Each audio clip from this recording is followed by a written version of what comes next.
What's up, what's up? I'm Dr. Omatma, host of Egg Meets Sperm, where we're busting fertility myths, sharing tangible tips for your fertility journey, and bringing you the most knowledgeable guests to support your journey to parenthood. This podcast is for both women and men because getting fertile as fuck is for both partners, don't you think? Remember, just listening to this podcast won't get you pregnant, but following the tips we share just may. Let's get you fertile AF so that you can co-create the family you dream of. And if your partner's not listening to this, make sure to share this episode with your partner. Hello and welcome to Egg Meets Sperm. Our guest today is Jessica Gershman. She's the founder of the Zen Mommy, the voice behind the Mom Slow Down podcast, as well as a passionate believer in the power of self-care. Through her work as a certified yoga instructor, an accomplished home chef, and a dedicated mindfulness practitioner, she has created a holistic program that supports women, especially moms, in giving them the tools to creating a satisfying life. Jessica has experienced juggling the demands of a career as a successful commercial real estate developer with the life-changing role of mom.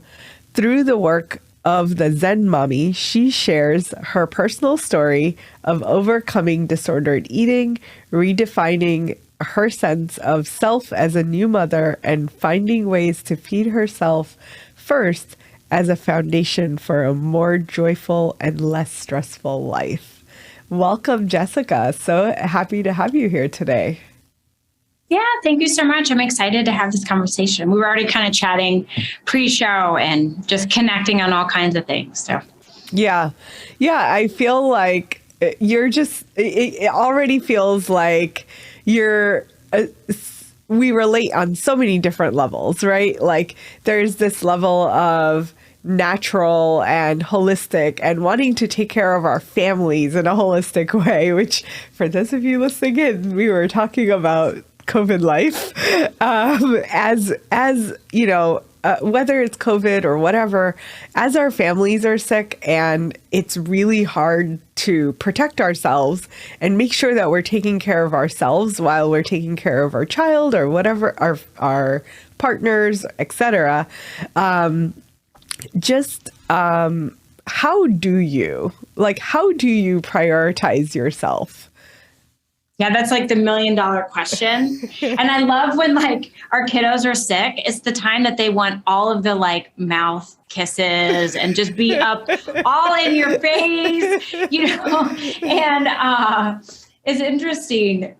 We were just suffering through COVID as we were chatting the week prior. So I feel like it becomes one of those things where it has not, no family is getting untouched by this pandemic, as far as we were able to kind of stave it off for a long time, but, we succumbed to the COVID as a lot of us have. And it's hard, especially, motherhood is unpredictable. I think that's just the best way to describe it. And no matter what you plan for or plan ahead, and whether you're a working mom or a stay-at-home mom, and we all have agendas and schedules and ideas of how a day or a week or a month is going to go. And kids are there to just put a big wrench in all of your plans, whether it's the phone call you get from the nurse's office that they've, injured themselves on the playground and your next stop is the emergency room, or, you get home getting excited about a week full of work and your 5 podcasts that you're recording and your 3 interviews, and then your daughter tests positive for COVID on the way home. So, the best laid plans are meant to be adjusted. And I think prioritizing self as a mother is understanding that this idea of balance runs on a continuum. It's not a fixed point. So there is no like, this is what balance looks like in my life.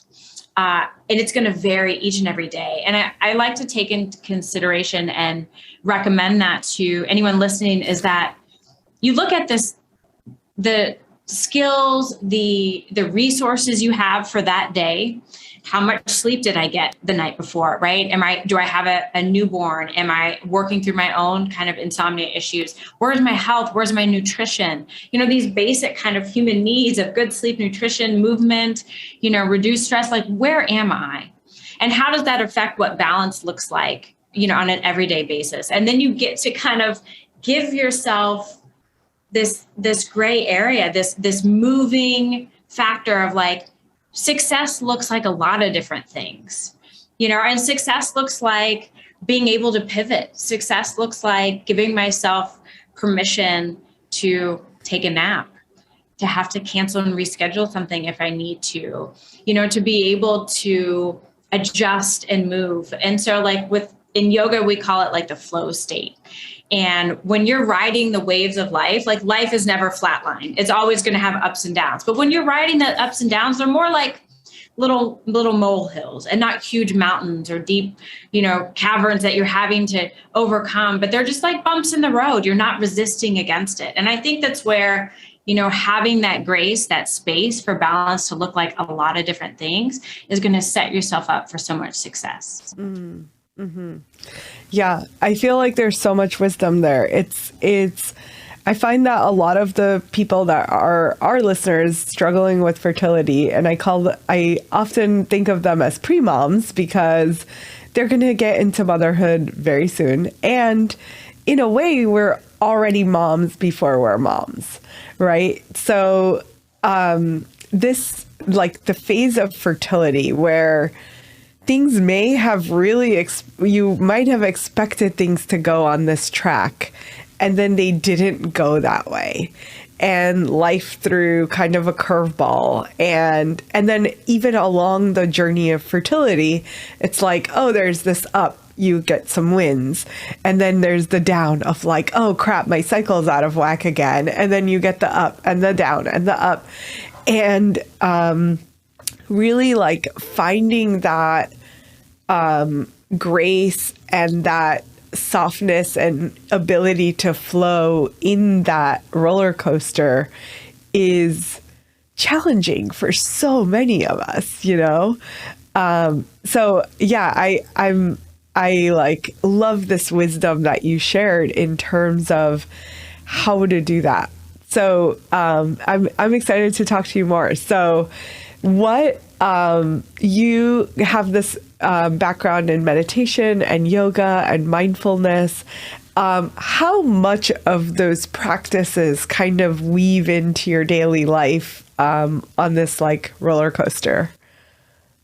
I think all days, or someone asked me, they're like, what is it like to be the Zen mommy? I'm like, well, that's kind of how I branded myself. I was like, but I struggle every day to find Zen. That is a practice. Medicine's a practice. Yoga is a practice. Meditation is a practice. There's no kind of pass fail, or you never really get to the end where you're like, boom, I've done that. I succeeded. It's always changing and evolving and growing. And I wanted to double back to something that you said, the inner critic, and I imagine going through any kind of infertility and working through that gets really loud. And that inner critic is something that we all have. I've done a meditation where I've kind of named mine and gave her a voice and, a vision. So, her name is Jordan. And so when she kicks up, I'm like, back off, Jordan. Like I recognize that that's not real. Like I'm not unworthy because I didn't get pregnant in this cycle. I'm not unworthy of love, or I'm not, my worthiness is not dependent on, a life event that may or may not have happened in whatever time frame that we like to set for ourselves, because we like to set ourselves up for failure for the most part. We want to make it really stringent and really controlled and black and white and very pass fail. And I feel like as women, pre-moms, moms and everyone, with uterus and ovaries and that, identifies as a woman, we live in this very black or white pass fail life. And it's either at the end of the day, when our head hits the pillow, we've either succeeded or we've failed, and we kind of judge ourselves accordingly. And with meditation and yoga, if we use this as this kind of a lifestyle term, that it really filters over into everything that you do. I think the idea of mindfulness and meditation as practices, as a way of living your life, allows you to access the present moment. And in the present moment, the one that we're in this exact breath, right here, right now, we're all okay. We're all okay. We're safe. We're okay in this moment, in our heads, in our suffering, where we're like worrying about the future and what's the next month going to look like, or a few months, or we're stuck in the past because maybe we didn't do something we thought we should have, those words should, and that's suffering. But what these practices can do allow you to access the present moment. And in that space, in that breath, in that moment, you are truly okay. You have everything that you need. And I think that becomes a lifestyle. And when you learn to be able to kind of access, to drop into your body, to feel emotions, to feel the breath, to feel the present moment, we're able to discern what's chatter, inner critic, or noise, that we all kind of have, and what's really going on. Yeah. Yeah. So I want to invite for everyone who's listening in to just like take a breath, because as you said, we're all okay in this moment, in this breath. And I felt myself like just take a deep inhale and like, let's just like rest with that, because yeah, this is totally true. Is like we're constantly like so many things happening in our heads, in our environment all the time, but can just like bringing ourselves back to that present moment, bringing back to center is what I think of it for myself. Really does make a huge difference. So as you were saying this, and as I was like, oh yeah, that feels good. I am wondering, like, we know all of the benefits of meditation on anxiety, stress, our nervous systems, right? So can you get a little bit more into the science, or like the benefits that might happen if one is bringing more Zen into their life? Well, and I love it. There is a sense of an exhalation. Within that exhalation, there is a softness. The shoulders start to drop. Maybe you feel, your seat against the chair or your feet on the ground. And all of a sudden you're feeling sensations in real time. And accessing the present moment in mindfulness, in meditation, for certainly as Americans, we run in fight or flight all the time. We're in panic mode, our GI systems are off, we're in stress, we aren't sleeping, and we're very difficult to check out or to check offline, especially, with technology, and we're always connected. And then COVID blurred all the lines of what's work and home. And, if they weren't already blurred before, and we're accessible and we're constantly engaged. I was laughing right before this. I found myself down the rabbit hole of TikTok, and 10 minutes have gone by, and I was like, whoa, where's my intentionality? I'm like, okay, entertaining, and that's cool, but I was like, all right, 10 minutes. I was like, I had to like snap back in that the virtual space with you, actually, because I was doing the same exact thing before we hopped on our call. You all of a sudden get stuck down the rabbit hole, you get sucked in, and you're like, oh my God, so much time. You finally like come into the moment. You're like, whoa, where did that go? Right. And so to be able to access our rest and digest responses, the opposite of our fight and flight, as the reality is we're not being chased by bears anymore. We haven't been for some time. But we live in such a hyper-vigilant state of stress. The way we feed ourselves, we're highly processed foods and, sugar and, chemicals. And we're also running around and analyzing everything all the time. And what meditation, mindfulness, yoga does as a practice is allow you to start to switch our body from that very exacerbated, stressful fight or flight system to our rest and digest system. So accessing our parasympathetic. And that allows our body to start to recover. We need that in our sleep. We need that to recover from our stress that does, inflammation. We talk about illness. we need to access that repair system to be able to recover from what life has to offer us. And so it's a practice because our body is so used to being hypervigilant all the time. We are always looking for threats. And constantly, whether we're cognizant of it, it's in the forefront of our consciousness or not. And so as a practice to drop into meditation, I think for me, it was super helpful to realize that there isn't a pass fail. You can't be good or bad at yoga. You can't be good or bad at meditation. It's not even doing, you know, you're just in the moment. It's an experiential thing. It's a practice of really going inward, of exploring, of having internal awareness. I have an amazing teacher that I practice with, and he's like, you know, that external world, that's crazy. That's chaotic. You can't control anything going on there, you know, but invites you into the universe, the one verse inside each and every one of us. And in that space, it's okay, you know, or it's expansive and it's outside of form and boundless, and it's, you know, full of possibilities and love and compassion and connection. And to be able to just allow our body to recover and to de-stress and to prioritize our recovery and sleep, that's the benefits of meditation, mindfulness, and yoga. Mm-hmm. Mm-hmm. I love that. And for someone who is brand new to meditation, it might sound kind of pie in the sky to be like, oh, I'm going to experience like oneness and love and compassion and being held and rested all by meditating. Really? It's a practice, right? So you get little glimpses of the taste. Yeah. You know, for me, I resisted yoga for a long time in my life, and I had a lot of suffering in, you know, my early adulthood years, really until I found yoga. And I'm very open about recovering from eating disorders, like you said in my bio, and I'm a recovering perfectionist, you know, so I'm constantly kind of dealing with the chatter and the craziness in my own mind. And the more you practice, and, you know, there's this dedication to that, you just keep showing up. You keep showing up for yourself. You keep showing up for the experience. You're not tied to the outcome. There's nothing to get or gain.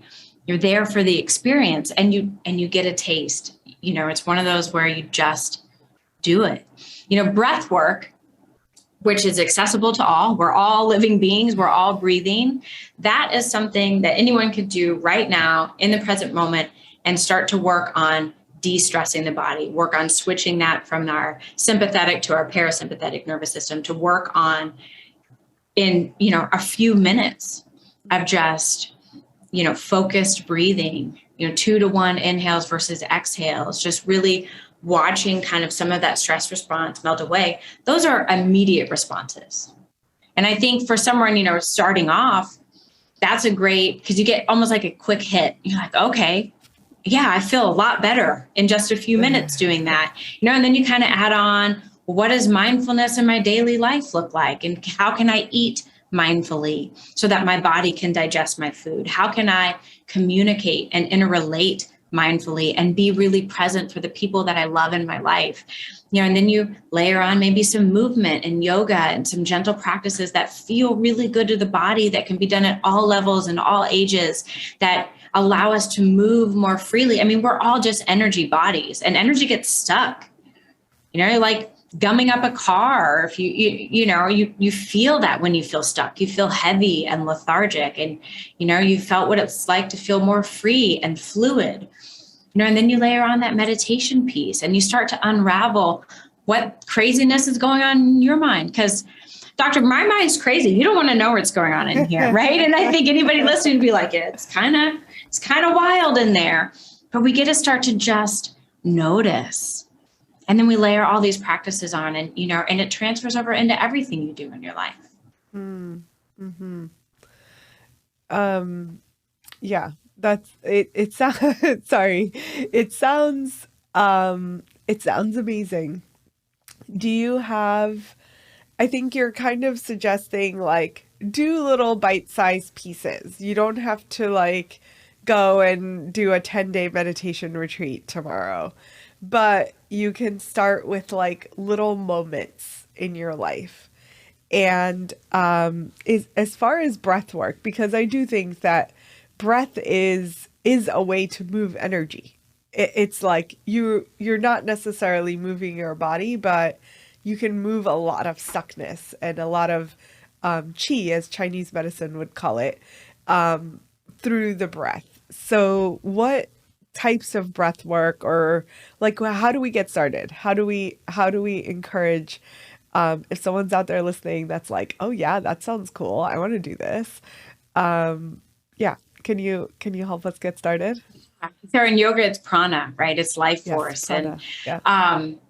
like I said, all living things are breathing. It's something that, is accessible to everyone. And what's interesting is, I wouldn't suggest going, you've never tried meditation. And there are those people out there that are like, yeah, I want to go to Vipassana and I want to sit for 8 solid days. I'm just going to immerse myself in it. That was not me. Someone asked me to meditate for 20 minutes the first time, 15 years ago. And I thought it was some kind of like torture device. It was terrible. I was like, how could anyone ask someone to do this? My body hurts, everything was like coming up for me. So what I think made some of these practices accessible was really understanding that there's not pass fail. And starting with breath, because it's accessible to all, because it's attainable to all, because it's something we're already doing, I think is a really simple way. You can do it when you're on the subway commuting to work. You can do it in the car. You can do it in carpool. You can do it sitting at your desk before you start your workday. You could do it, unwinding at night, or maybe in times of stress when, like all of a sudden, you're home with the kids and the husband and everybody's like making you crazy and you're about to blow your top. And these are all tools that in that moment, just by doing a few concentrated breaths. So what I love to teach first is just a simple 2-to-1, and it's inhales versus exhales. So we start, 2 breath inhale through the nose, 4 breath exhale through the mouth. And you can work up to, a 3-6, a 4-8, whatever is going to work in your body. And then you just kind of focus in that simple technique of each exhale being this kind of wave of relaxation. I love to say, like, I feel like this blanket of relaxation kind of dripping down from my head, down the muscles of my face, because we clench our jaw a lot and we don't even know. Like even relaxing the muscles in the eyes behind closed eyelids, like our eyes hold so much tension.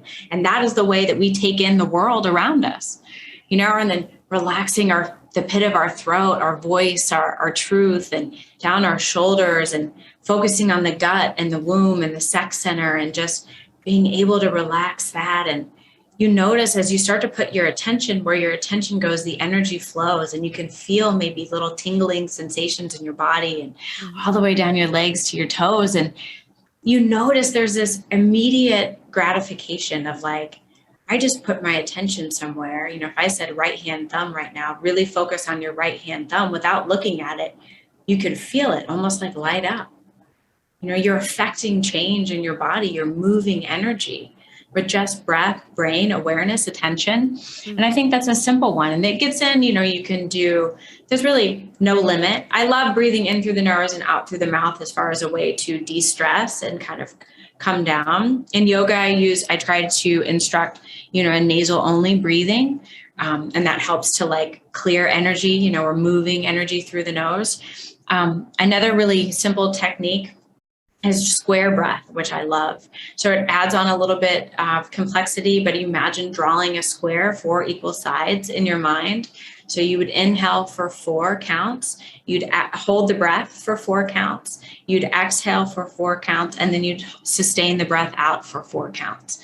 So, you're able to kind of visually give yourself something to meditate, to focus on, and drawing a square with your mind and, with closed eyes, and then the body's doing that breath, and you're just moving energy. And so, you could go on and on and on for forever about breath techniques, but, if someone's there, just that 2-to-1 is a go-to. Sometimes if I find myself driving, and you're just like gripping the steering wheel, or you're in a high stress time, and obviously don't close your eyes when you're driving, but, breathing can be done with that, just that Yeah. let's gaze that, that is just open eyes and feel that relaxation come over the body.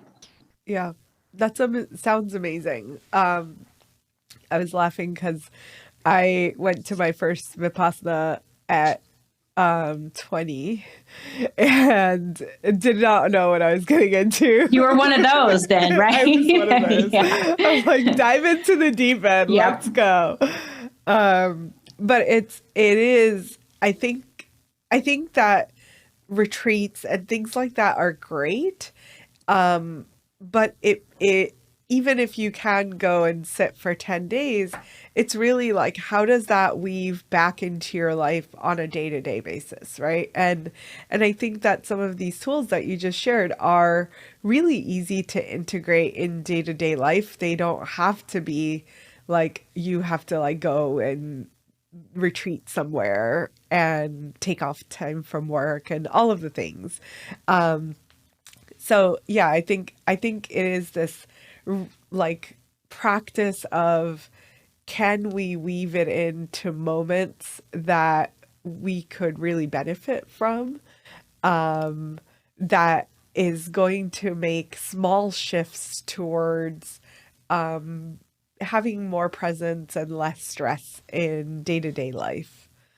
Well, and it's making it sustainable, right? We're not all going to go live in an ashram. I'm not going to sit in Vipassana and go take that time away from our life. But, how can we take these practices and make them accessible in our life? And I love starting with like scheduling in a few minutes of breath work a couple times a day, because it's great to be able to test something out before you're in that moment of high stress, right? So that we we're able to reform our reactionary processes. So once we're able to access kind of our rest and digest, we're also able to access executive functioning, which is choice and reasoning and all of the things we need to make good decisions in times of crisis. But, when we're working in that very high stress environment, we're not able to access our brain that we need to be able to get us out of a situation. I mean, we're ready to run and that's about it. Fight or flight. Those are two options. Yeah. And so scheduling in 5 minutes before you go sit at your desk, I'm going to take my little timer on my phone,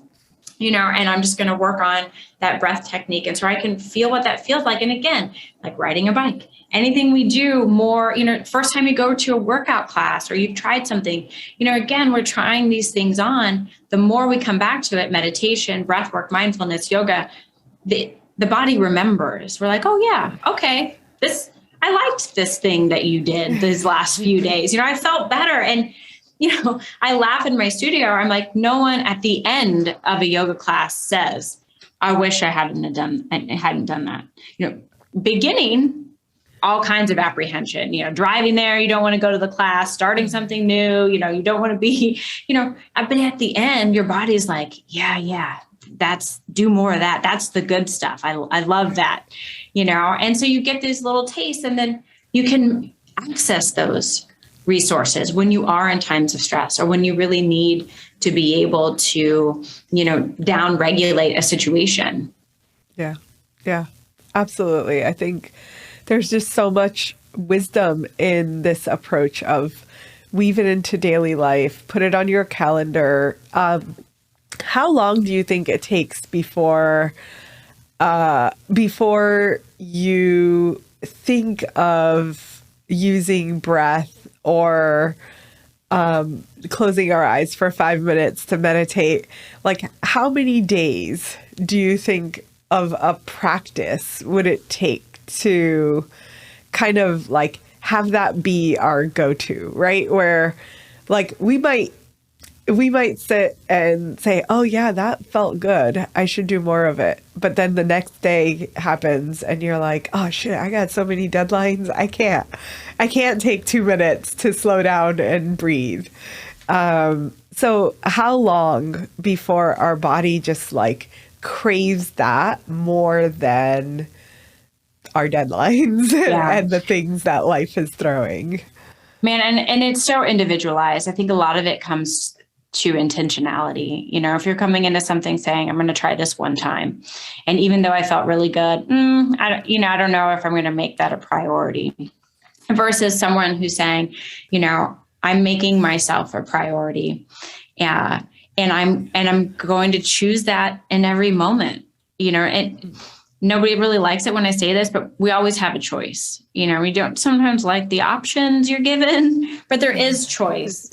And pre-moms and current moms and everybody in between, it's really easy to get caught up in the busyness and the taking care of everyone else and putting out fires and being there to support all of the loved ones. But it's not sustainable long term. I mean, you are the only person that can take care of you. And so to say, when does it become a habit? It depends on each person and their intentionality and, how are they prioritizing self in their lives? Whatever the adage is, 30 days to make a habit, 6 months to make it a lifestyle or something along those lines. Again, it comes with, dedication, intentionality, repetition. It's like, are you doing it with your whole heart? Like, are you really showing up for yourself in a loving way?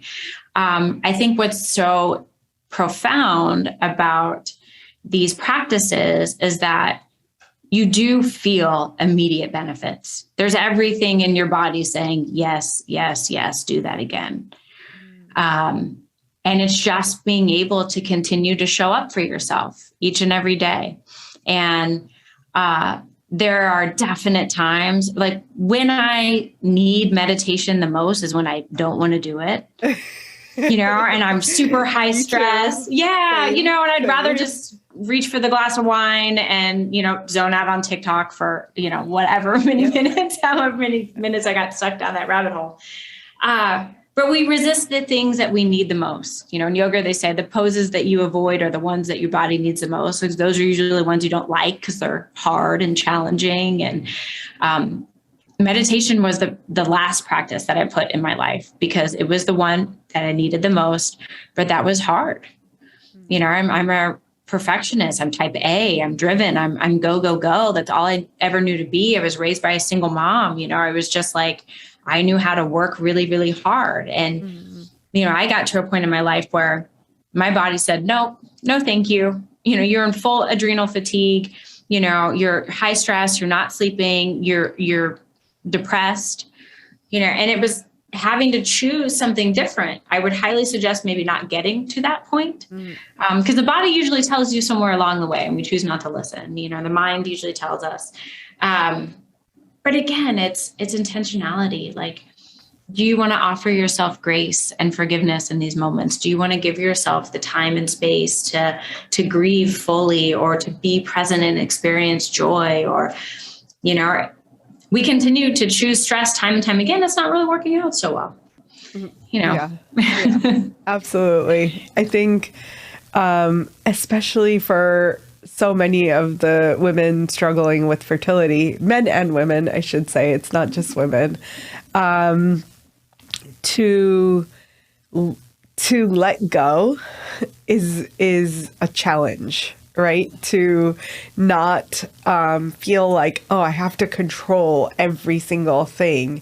And kind of where we started talking in the beginning of this is like the idea that we have the path laid out and things need to go per our plan.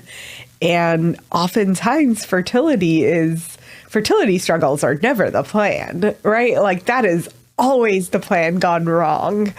And it is often, like it so often brings out this need for more control and more perfectionism and more, and the number of times I tell clients, I'm like, listen, I'm going to give you this plan.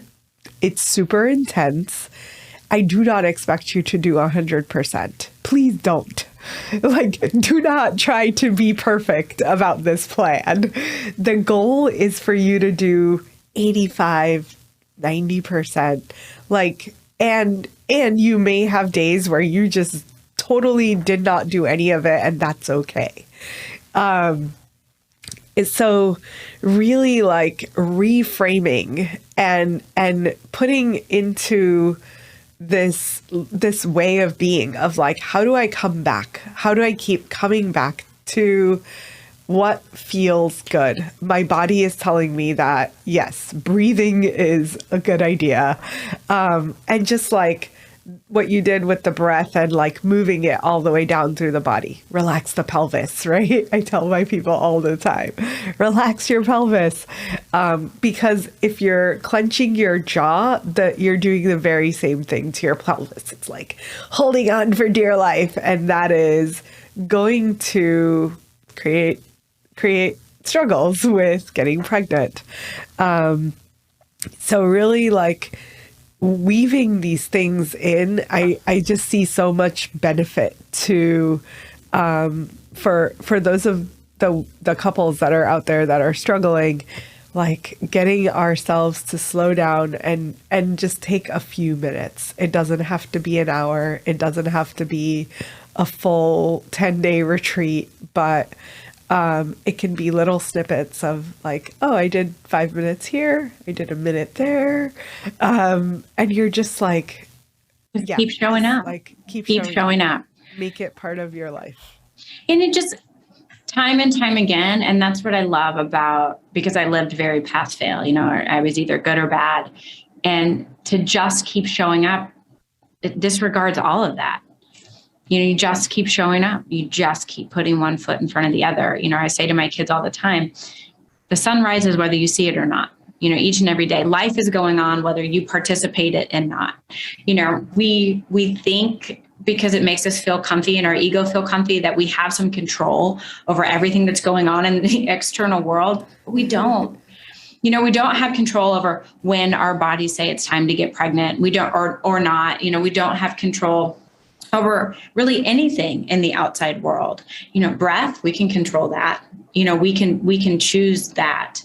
And I think just those little bits of empowerment of saying, hey, there's something I can do. I don't have to just acquiesce to my stress or try to be, kick up I'm going to do 100% of your program, and I'm going to do 110%, because more perfection, more control, is going to make it better, But that's not really how it works. At 40, I finally admitted that, my overachieving perfectionism just really hides all of my anxiety. And I'm really an anxious person. And I'm like, it took me all this time to be like, whoa, that's not control. You're not trying to control the situation. You're trying to look for any, potential threats so that because you're anxious, because you're in front, so we're all having these experiences. The difference is that when you start to have and create your kind of de-stress toolbox, or get back to present, or, get out of your head toolbox, and whatever works for you, which is going to be unique to each individual. And, is it being in nature? Is it being able to be outside? Is it breathing? Is it yoga? Is it meditation? Is it, working on just being really mindful, sitting down when you eat a meal, and just really being there in that present moment, whatever those tools look like for you. You get to start cultivating that. And so that when you come into these times and these moments, or you're going to be faced against decisions or situations that will be rocky and uncomfortable, that you're like, oh, wait, I have something for that, and you get to pull that out, and you're like, okay, maybe I don't like what's going on, but I'm okay. And I can still ride that wave. Yeah. Yeah. So beautiful. Thank you so much. This was like, I love these conversations, and I feel like every time I listen, I get reminded of like, great, I need to do this too. I am the same. I like need to go back to my practices, need to use my tools. So for those of you that are listening, I am not Superwoman, as a lot of my clients have been writing to me this week, but rather like we're all in this together. And I really appreciate everything that you've shared today. I know that you have a really awesome app. Would you like to share what it is? Yeah, so I wanted to put something out in the world and kind of create, like I talked about, this toolbox and things that meant so much in my life. And, the 3 principles are nourishment, how you feed your body with whole foods. And I went to culinary school, and I'm a home chef, and, we eat gluten and dairy free at our house. So, most of the recipes are gluten, dairy, and refined sugar free, which is great, and kid approved for the most part, and which is nice. Movement, for me, the most gentle form of movement movement is yoga. I love it. I wanted to make everything accessible. So the classes on there are 30 minutes or less. You can go and do a hip class and restore, and open your hips in 10 minutes. Or, and then I teach the mindset, mindfulness and meditation and breath work. And so when I looked at what I wanted to offer the world, it was like, that's nourishment, movement, and mindset. Those were the things that mattered to me. And I knew that if I was prioritizing those aspects in my life, that, there really wasn't anything that I couldn't handle. Yeah. So that's what I offered. It's called the Zen Mommy. It's a free download, and it's on Apple and Google Play. There's 30% of the content in the app is always free, and then there's a paid wall where I teach a lot more yoga, and there's like cooking demos, because we as women usually play with cooking, and not all of us like that or enjoy it. And so this idea that when you have more confidence in doing something, you enjoy it more, and everyone that eats your food will enjoy it more too. Beautiful. Thank you so much. For our listeners, you can connect with Jessica on Instagram, the Zen Mommy. And we will link all of the things that we referred to in the show notes. Thank you so much, and we'll see you soon.